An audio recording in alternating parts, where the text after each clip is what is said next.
অপরূপ TV online.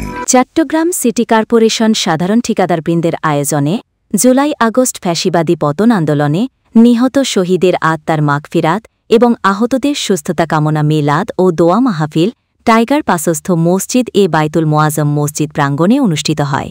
এতে প্রধান অতিথি ছিলেন city mayor doctor Shahadat Hossain. এ সময় আরও উপস্থিত ছিলেন চট্টগ্রাম মহানগর বিএনপির যুগ্ম আহ্বায়ক ইয়াসিন চৌধুরী লিটন, মহানগর বিএনপির যুগ্ম আহ্বায়ক হারুন জামান, মহানগর যুবদল নেতা আলাউদ্দিন, মহানগর যুবদলের সাবেক সমবায় বিষয়ক সম্পাদক ইদ্রিস আলী সহ সাধারণ ঠিকাদারবৃন্দ।